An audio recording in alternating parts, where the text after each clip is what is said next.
Los samuráis. Estos legendarios guerreros son un componente indispensable tanto en la cultura popular como en la cultura de élite. A pesar de su gran notoriedad, aún existen aspectos poco conocidos sobre ellos que vamos a explorar. El código del Bushido está intrínsecamente vinculado a la figura de los samuráis, pero su verdadera naturaleza es más compleja de lo que generalmente se piensa. En sus inicios, el Bushido era simplemente una de las muchas directrices guerreras presentes en la historia de Japón.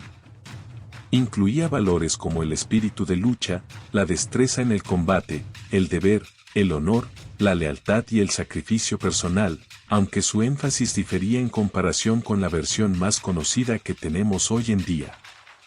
Lo que hoy entendemos como el código del Bushido probablemente emergió como el conjunto de principios éticos dominante después de una especie de competencia entre diversas interpretaciones éticas samuráis, convirtiéndose así en el estándar a seguir. Cuando la restauración Meiji de 1868 puso fin al periodo Edo y disolvió la clase samurái, la lealtad previamente dirigida hacia los señores samuráis se transformó en un sentimiento más amplio de aprecio hacia el emperador y la nación en su conjunto. Las katanas, tan emblemáticas como sus portadores, se han convertido en la esencia misma del samurái, desempeñando un papel de gran relevancia ceremonial a lo largo de los años. Sin embargo, es importante recordar que, a pesar de su simbolismo, una katana es, en última instancia, un arma. Esto implica que antes de que el herrero entregara la espada a su dueño samurái, debía someterse a una rigurosa prueba conocida como tamechigiri o corte de prueba. Este proceso tenía como finalidad poner a prueba tanto la espada como la destreza de su futuro usuario, a través de cortes en materiales como bambú, madera o incluso armaduras.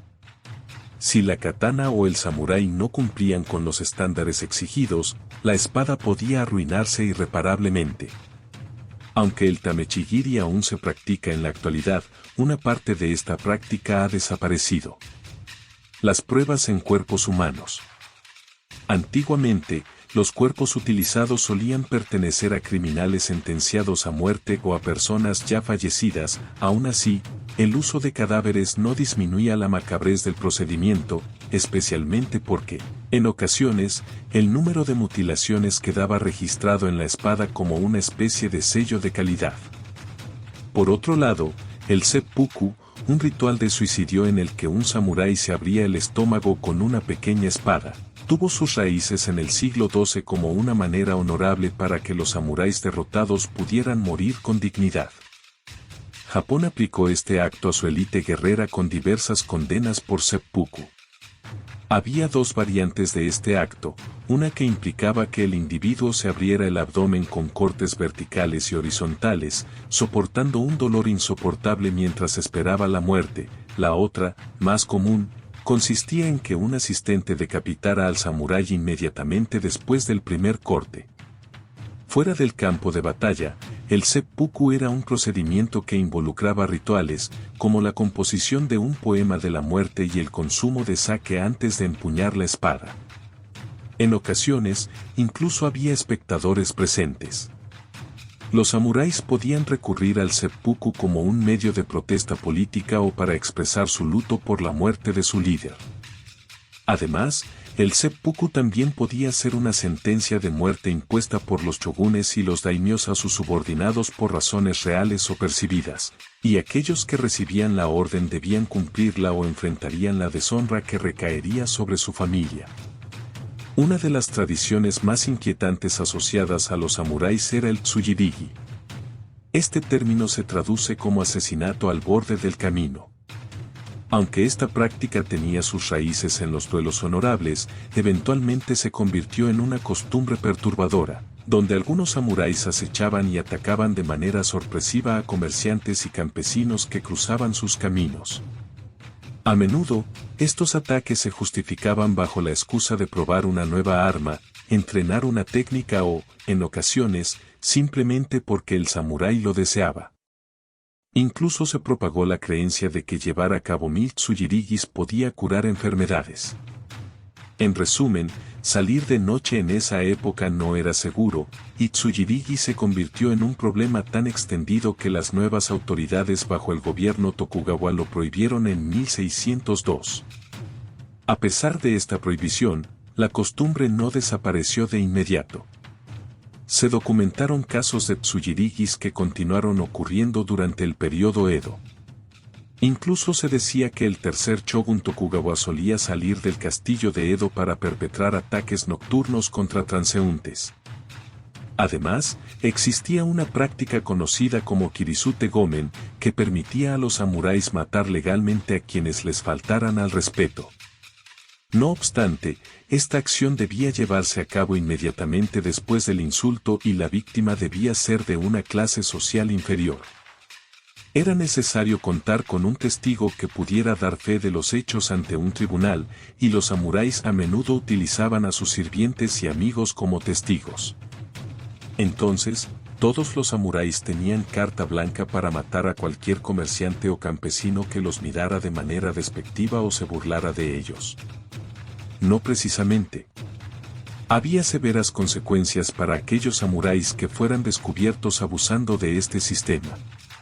Un samurái hallado culpable de un mal uso de sus privilegios en el Kirisute Gomen enfrentaría un castigo severo, que podía incluir una muerte vergonzosa por decapitación y la disolución de su linaje, para evitar que sus hijos heredaran su título y posición. Los samuráis comenzaron a florecer en la sociedad japonesa durante el periodo Edo, que comprende los años entre 1603 y 1867, estableciéndose como una nobleza destacada. Aunque, su elevado estatus social no conllevaba una total libertad, especialmente en lo que respectaba al matrimonio. En la época de Edo, los matrimonios estaban preestablecidos, lo que planteaba desafíos para los jóvenes samuráis. Sus padres debían seleccionarles un cónyuge de una familia socialmente adecuada y además requerían la aprobación de las autoridades locales para llevar a cabo la unión. Este sistema hacía que los matrimonios por amor fueran escasos, aunque eso no impedía que las personas se enamoraran. En algunos casos, jóvenes amantes desesperados optaban por el suicidio conjunto cuando quedaba claro que sus padres tenían otros planes en mente. A pesar de la imagen que se tiene de que la clase samurái no solía asociarse con la pobreza, el hecho de estar en la cúspide de la pirámide social en el Japón feudal no implicaba necesariamente grandes riquezas. Durante el periodo Edo, los shogunes Tokugawa promovieron actitudes estoicas en todas las clases sociales al considerar que tener exceso de comida y ropa de abrigo sería perjudicial para la sociedad. Esta presión ejercida por las autoridades fue tan efectiva que muchos japoneses desarrollaron una relación ambivalente con el dinero, y los samuráis tomaron esta actitud tan en serio que llegaron a ver el dinero como algo contaminado.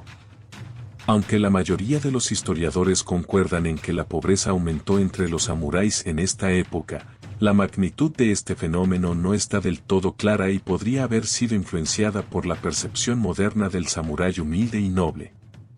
Esta creciente pobreza también podría haber sido el resultado de diversas razones económicas. En algunos casos, podría incluso haber sido una forma de pobreza psicológica, donde los samuráis se habían acostumbrado tanto a su poder y riqueza que sus expectativas de ingresos superaban sus ingresos reales. ¿Cómo ocupaba su tiempo un guerrero durante tiempos de paz? Si hablamos de un samurái, su camino podría haberlo llevado por caminos insospechados. Algunos samuráis, ante la falta de conflictos bélicos y la disminución de la necesidad de su habilidad en la lucha, optaron por un estilo de vida extravagante y rebelde. La ausencia de guerras y la disminución de su propósito tradicional llevaron a algunos samuráis del periodo Edo a dejar atrás sus atuendos convencionales. En lugar de ello, comenzaron a vestir de manera llamativa y se cortaron el cabello de forma poco convencional. Algunos incluso se unieron a pandillas callejeras con el propósito de atemorizar a la población común y rivalizar con otras facciones. Uno de los grupos más notorios fue el de los Kabukimono, un conjunto excéntrico que desafiaba las normas sociales y culturales. Vestían ropas extravagantes y se expresaban en un lenguaje libertino mientras deambulaban por las calles hostigando a la gente y enfrentándose a otras pandillas. En contraposición, los Kyokaku, conocidos como los caballeros callejeros, se alzaban como justicieros compuestos por samuráis y personas de clase baja que se dedicaban a proteger a la población. Los Kyokaku llevaban espadas de dimensiones extraordinarias, se afeitaban las tradicionales patillas hasta las sien y ostentaban su lealtad a través de costosas telas que llevaban sobre el hombro o con pañuelos distintivos. A pesar de su imagen llamativa y misteriosa, los Kyokaku en esencia eran otro grupo de matones callejeros, y sus enfrentamientos con otras facciones contribuyeron a impregnar al periodo Edo de una dosis de violencia sangrienta. El sistema feudal de Japón llegó a su fin en un campo de batalla cerca de Kagoshima el 25 de septiembre de 1877. En ese momento, el país se encaminaba hacia la modernidad, impulsado en gran medida por la influencia de Estados Unidos. Sin embargo, los samuráis tradicionales se resistían al cambio que amenazaba su poder, lo que desencadenó revueltas infructuosas. Finalmente, el clan Satsume, bajo el liderazgo de Takamori Sago, quedó aislado en su lucha. A pesar de los intentos de Sago por negociar pacíficamente con el gobierno, no tuvo éxito. En respuesta, el gobierno envió a 30.000 soldados para enfrentarse al clan Satsume en una batalla decisiva.